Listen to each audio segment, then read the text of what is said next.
All right. Welcome everyone. We had already started, so the agenda and everything was already filled in. And so this is the first community call of the year, 2024. Really happy to be back. And without adding much more, let's roll into the agenda items. First one is Nicholas. Yeah. So I've put 2 minutes each, New Year PyScript resolution. Essentially, what you're going to be doing this spring. Okay, January is a new time, new beginnings, all of that sort of stuff. What are you going to be working on?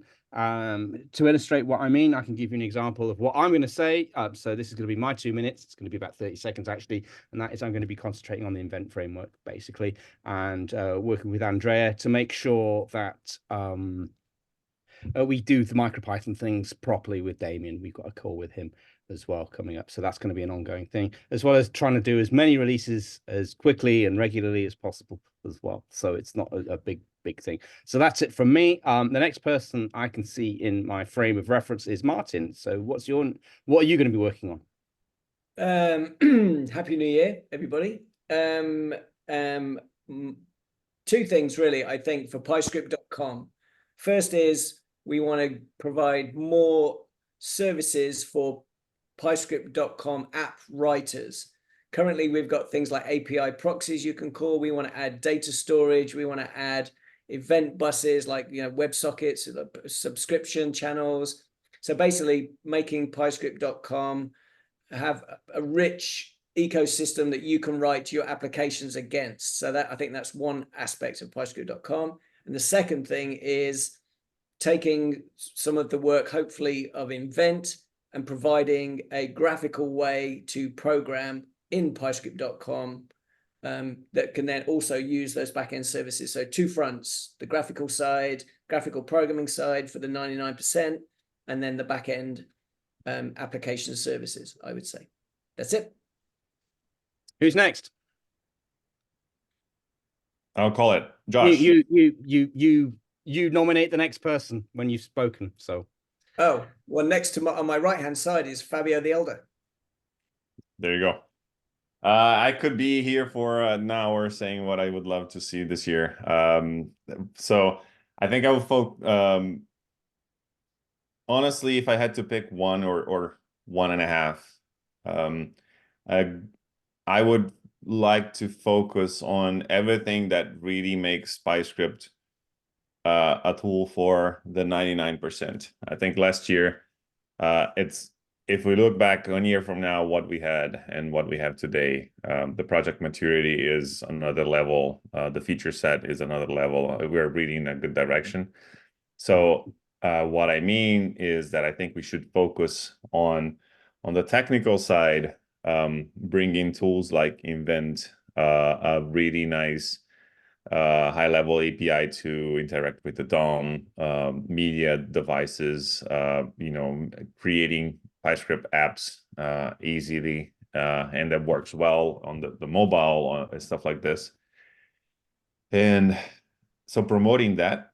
And the second is really community engagement and doing a better job into communication and spreading the word, making people understand the value of it, and the fact, all the things that PyScript in particular brings to the table that are not just, oh, it's Python on the browser, right? The fact that you can massively scale your apps without having to scale your infrastructure if you're in a SaaS business, or the fact that you can just easily share your apps without installation and anything else. All of those things that people don't really correlate directly. I think that's something that we need to work on, and everything else that Ted mentioned, right? Like, it's really hard to know anything right now.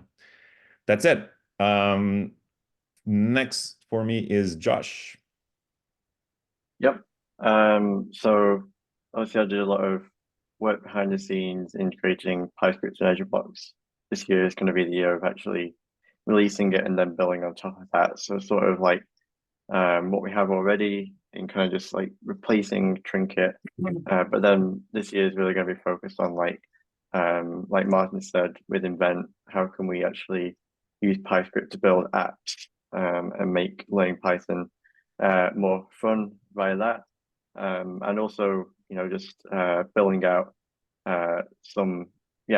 just building out the capabilities really is my focus. So step one, release it, and then see what capabilities we can really bring as a result of adding PyScript, because that's not fully realized yet. So that's going to be my PyScript related focus for this year. Jeff. Hey all. So two things on my plate. One is just continuing to sort of get the word out and build more social media and more videos and tutorials and just try and shout about all the cool work that's been done in the past year.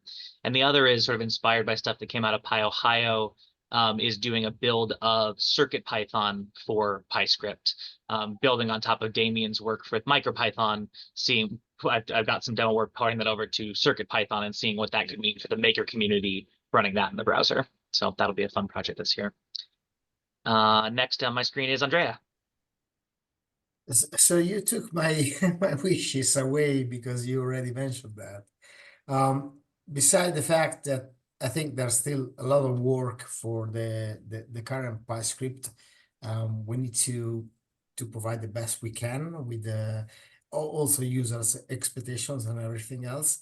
I'd love to be able to play more around with the MicroPython ecosystem, which is or possibilities, which reaches not just the browser. And so I'd love to see by the end of the year something like a web extension or even a web page that is able to control microcontrollers through the web. So we have a PyEditor, which is MicroPython, and it has all the build steps to flush the microcontroller at some point and do stuff.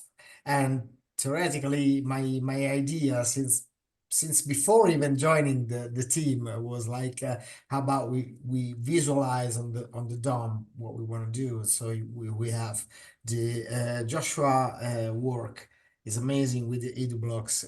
Like you do this and that, and you visualize some sort of UI graphic canvas based thing that says, okay, you press the button, something happens, and you can say flash to the microcontroller, and that happens too.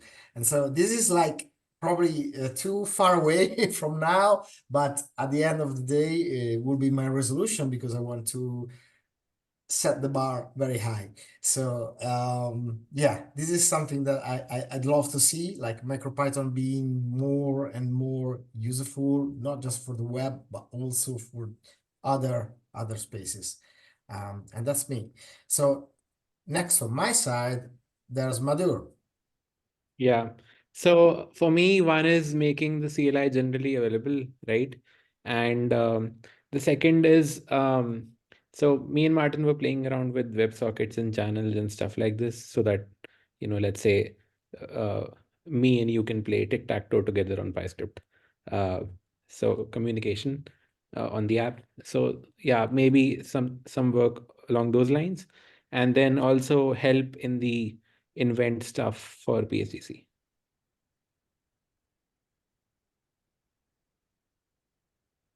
All right, I think that's everyone. Cool. Anything else before we move to the next topic, Nikos?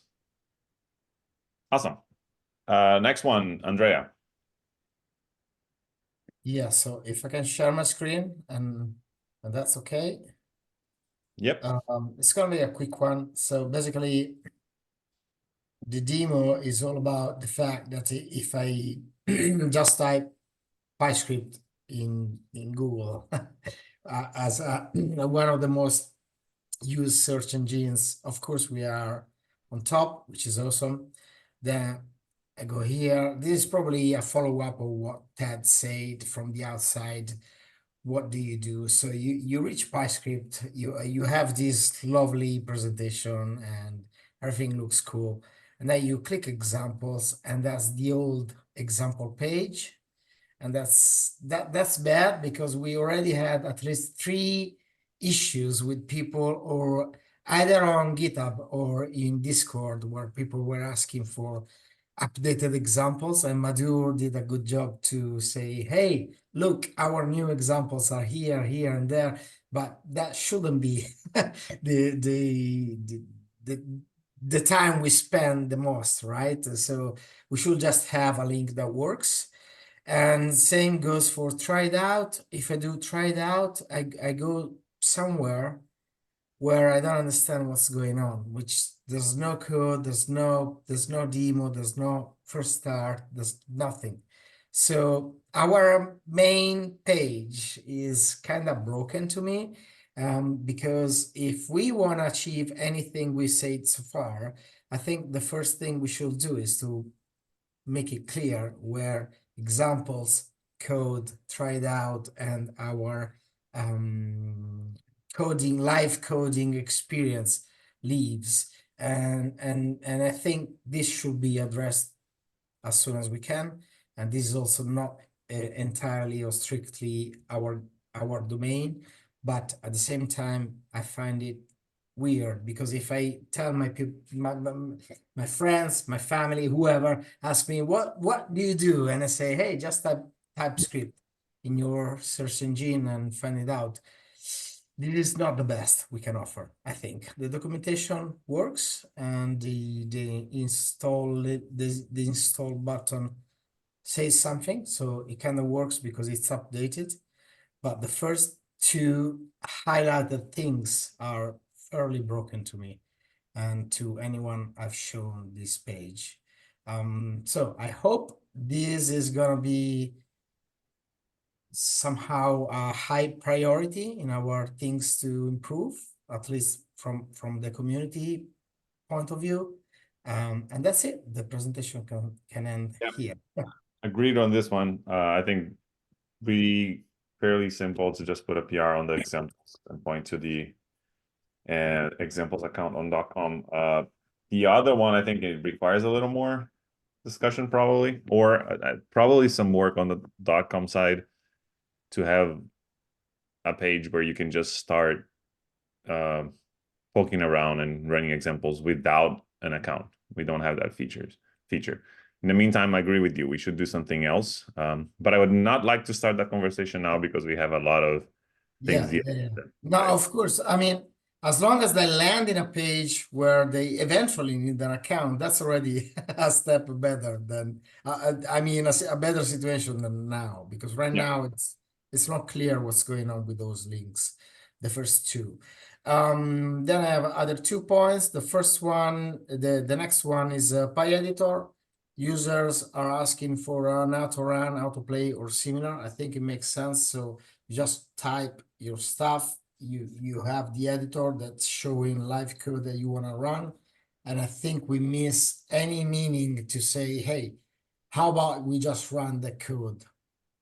If there is an attribute, and the discussion would be what kind of attribute name should be, what should we do better? But I think this has been asked already twice, and I think it's worth exploring, because I see myself a use case for that. I mean, you want to show the code, and then you scroll and you see the output, and that's kind of nice.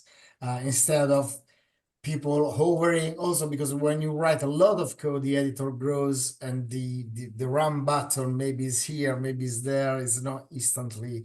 That might be another discussion, but it's not clear when you click the run button something happens. So maybe we wanna spend some time soon to address that concern. Yeah. If there are no questions around this topic, and like we surely need a discussion about this, the next one is the tab behavior, because people expect, at least one people expects, and Jeff already answered that, that if they press tab, actually by web specs, meaning and accessibility, we obviously don't trap the focus on the text area. But right now, if you press tab, we move the focus to the next element on the page, which might be the run button, which might be something else. But surely, while you are coding, it's not the developer intent. Somebody proposed the same person that complained actually proposed to have a shift tab to not break accessibility, but at the same time, I wonder, what does accessibility mean in an editor when you press tab? Because in any editor, when you press tab, it's just literally a tab space. And so that might be a huge discussion to have.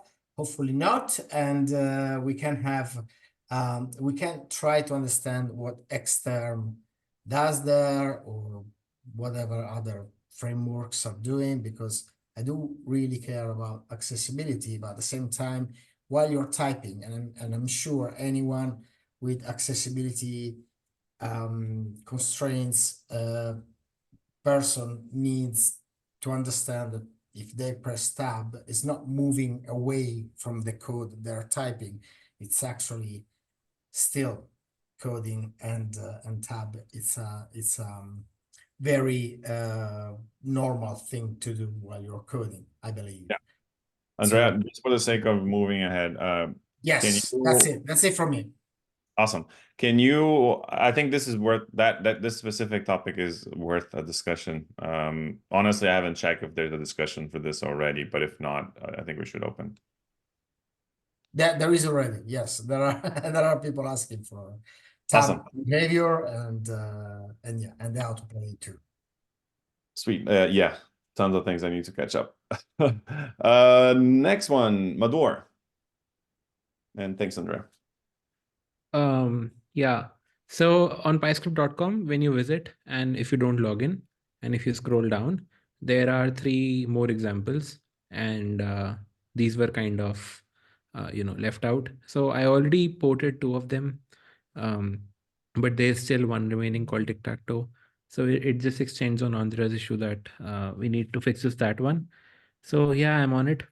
And the next issue is basically about we need to triage our GitHub issues, and also there are several issues related to Classic, so PyScript Classic, and these span from worker support and plugins and display and DOM access and PySplash screen and all these things, which are kind of outdated or maybe outdated. So yeah, we need to look at those just to clean it up. And yeah, I think my fix for examples has already been deployed. So when you visit pyscript.net and then click on the examples button, then it points you to the correct one. But the /examples route also exists. So I'm still figuring out how to remove that. Cool. On the, I think, well, I need to catch up, but could be a good idea to just go over a bunch of other issues, especially the ones related to Classic, and just go and close. And probably a good thing to pair on too. But I'll defer any opinion after I've caught up in the next few hours or days. Anyone with opinions about that? Cool. Next topic, mine. So one thing I would love for us to do in the next days is to actually take what Nicholas started in the first topic, and things that we all want to do, and basically write them down and start doing creating a plan, or at least a series of tasks for us to work on those in the next weeks, months, etc. Especially, I will add a topic as well, and the fact that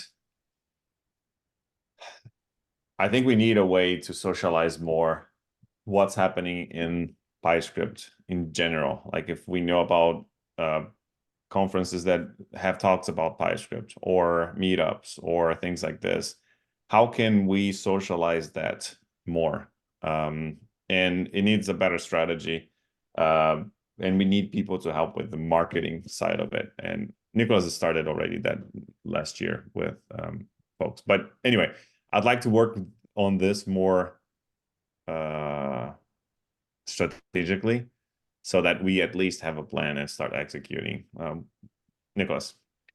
Just as a quick aside, it's worth pointing out that tomorrow afternoon, UK time anyway, there is a kind of meeting with Bogdan, who's our community member who works in PR and marketing and things like that. So I think, Josh, you're in the invite list. Fabio, I think you are too. If anybody else wants to be a part of that, then just hit me up and I'll add you to that. But it's where we can sort of start to discuss as a community, not just Anaconda folk, Jeff, current status acknowledged there, but you know what I mean? Just that. Anyway. No, that's perfect. Thank you. Cool. That's really most of what I wanted to say. Josh. Yeah, quick question. So if I add an async attribute to a PyScript tag, just like all the time, and I'm not necessarily using like await and async functions, all of that. Are there any downsides during that? Historically, the way that, and this may still be true, the way that the underlying pyodide implementation of run versus run async were slightly different. I believe that it's been basically one handled locals correctly and the other didn't. I believe that has been rectified. I'm actually just looking at that now. There shouldn't be. Basically, if you find there's a way that it is different, I suspect the pyodide team would like to fix that. All run async is doing is, it's, they're both doing a compile and then execute step, and the async version doesn't throw an error if what you've compiled is a coroutine instead of just a module.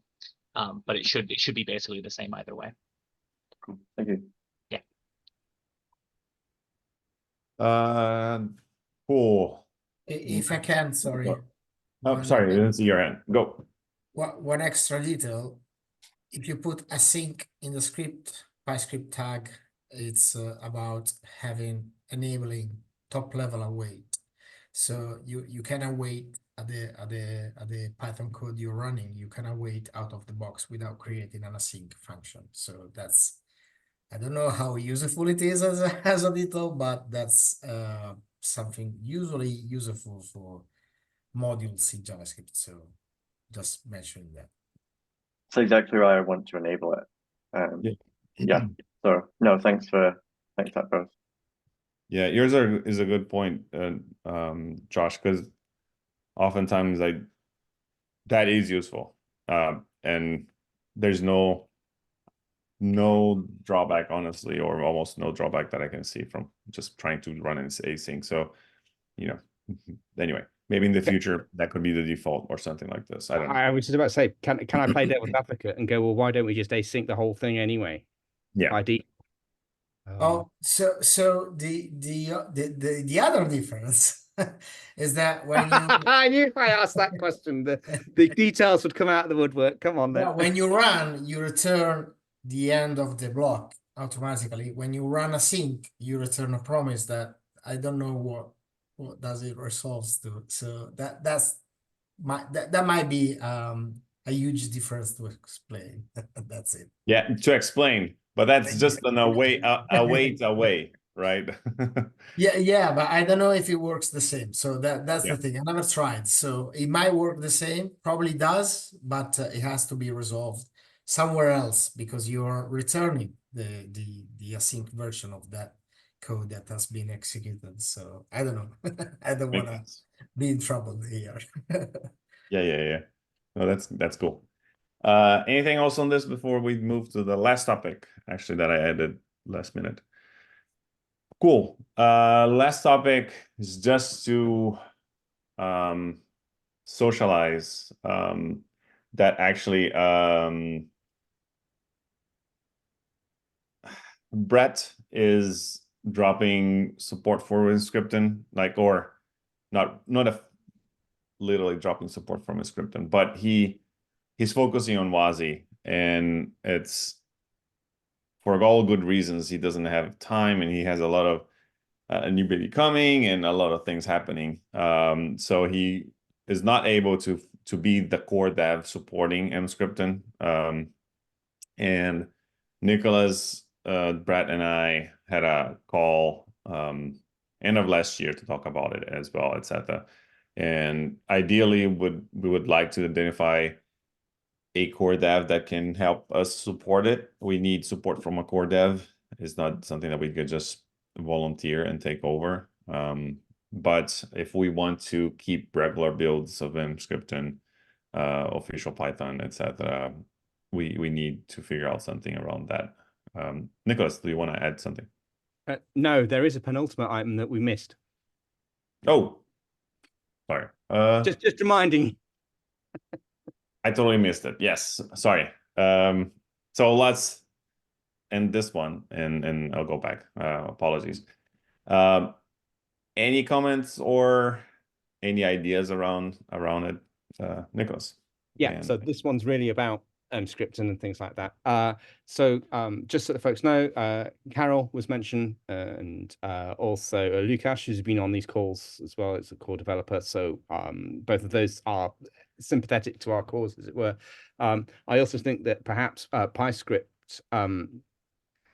clearly we have skin in that game, but perhaps someone more like Hood or Pyodide folk are better suited to doing in that layer of the stack, that sort of thing.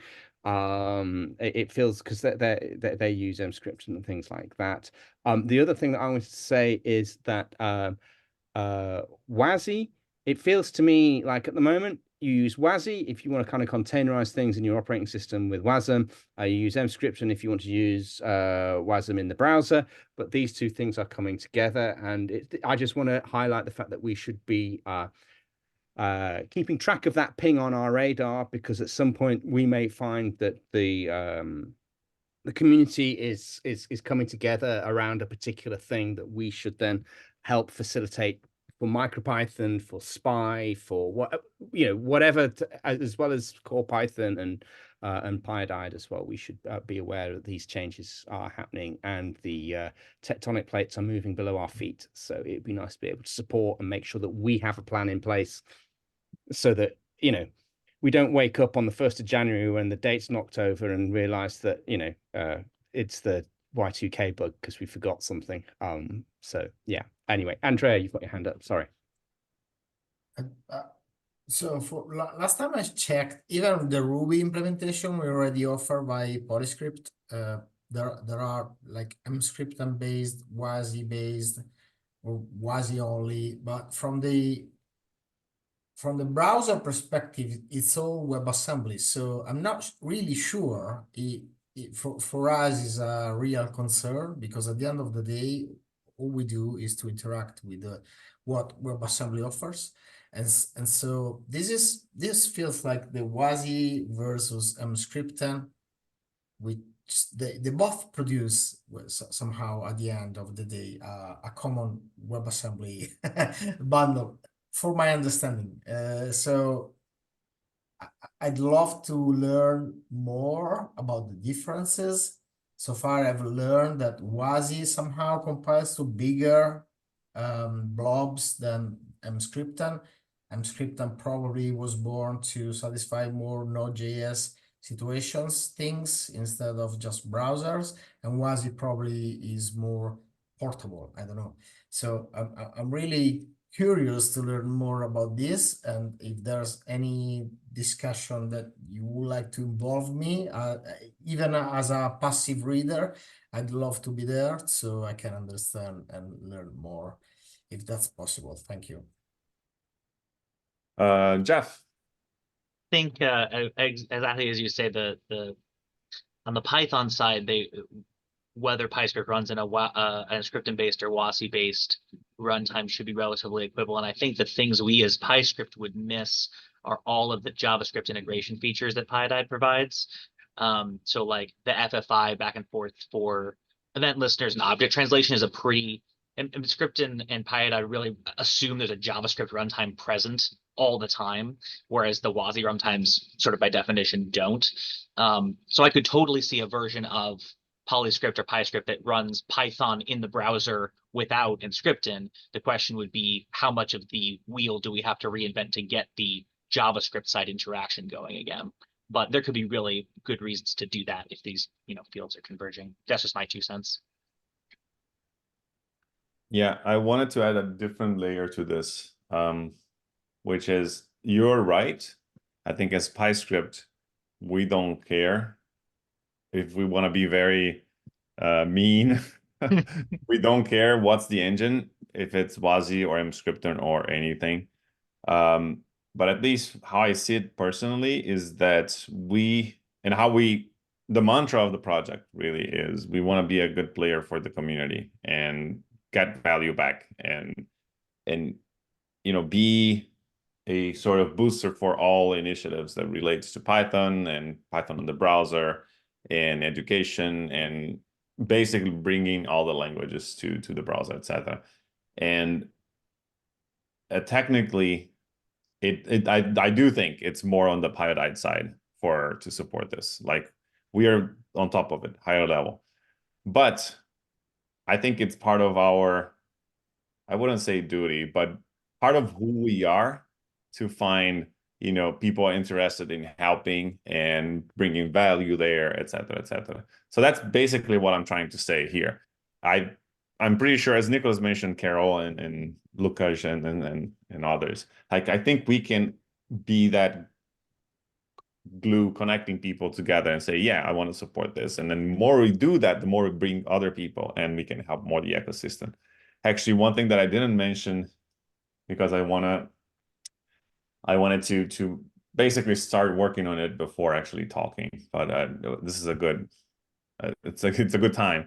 I really want to work closer to the PSF in terms of PyScript mission is very related to the PSF mission of bringing Python to everyone. And if we can boost that by helping the PSF allow users help users to just try Python without installing, or write applications without all the learning curve, the steep learning curve that you have to install Python today, then I think it's a win-win. So yeah, anyway, that's my 2 cents.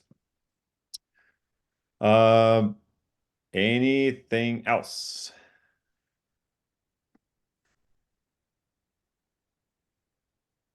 All right. So if there's nothing else, I would call it once, twice, and I would say this is a go. Welcome back, everyone. No, wait. Nicholas had a topic, right? Yeah. Yeah. I thought you were finishing the last topic. I forgot your topic for the second time. Oh my God. Oh, okay. I'm really sorry. You can say I'm vacation mode. Wow. Okay, Nicholas, you go. Okay. Thanks, Mario. Sorry about that. Okay. So one of Ted's very pertinent points is that it's really hard to find where these meetings happen. I mean, we all know, because we all have an Anaconda calendar and we can all connect to Anaconda Zoom and things. But if you're outside of that organization, it's all right. Let's be honest with each other, pain in the backside. So I've already moved some event-related meetings over to Discord. I would like to propose that we do the same. Discord allow you to schedule recurring events. So I would like to propose that that's what we do. If you're interested in how do we record those, the answer seems to be, after talking to Adafruit folks, you use OBS and you just record to your hard drive and then upload it to YouTube, which is also quite accessible. OBS is easy to use on OS 10, Windows, and Linux. So, whoever's the chair could probably do that. I don't know. I'm just throwing it out there and going, what do you think? So what do you think? If it's a go, then I can, make things happen. Or we could do a staggered approach, I guess. We could do the PyScript fun as a Discord meeting and keep doing the community calls in Zoom so we can see how it goes, and then stuff like that. I don't know. Floor's yours, folks.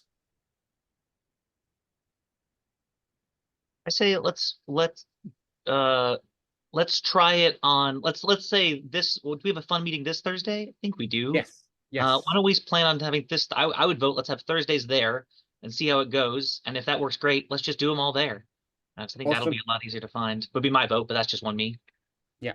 The thing I like about Discord, Jeff, is that that's where the community is already for conversations, and they can see the event and it pops up as well going, this thing's happening. They can go see that as well.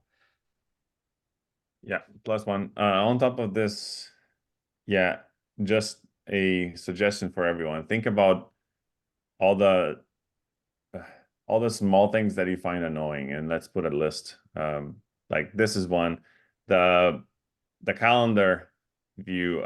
Honestly, if anyone has a better setup for the calendar where you can subscribe to the events of the PyScript events and put in your calendar and stuff, please do it. You know, that was a huge pain when I tried to do, and then I think Mador, you helped as well, and Antonio as well on creating a calendar, but I don't think any of us was really successful. So all those things matter, and we can.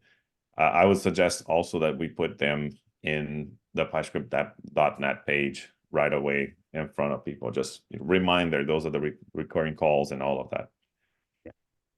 One thing I noticed when I did the event stuff is that you can produce universal invites as well, so that people can just click on a link on a web page and it takes them to Discord.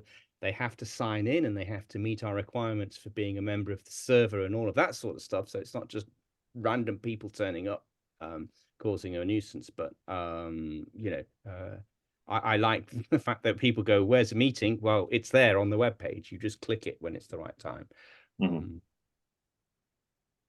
Sweet. Cool. I'll organize that then. Thank you, Nicholas. So I will actually let you figure out, is it the last topic or do we have anything else to say? If you want to close the meeting, I'll give you the closing last call. All right. Anything else? Cool. Thank you all. And again, Happy New Year. Welcome back and talk to you soon. Ciao, Thank ciao. you. Thanks, everybody. Bye.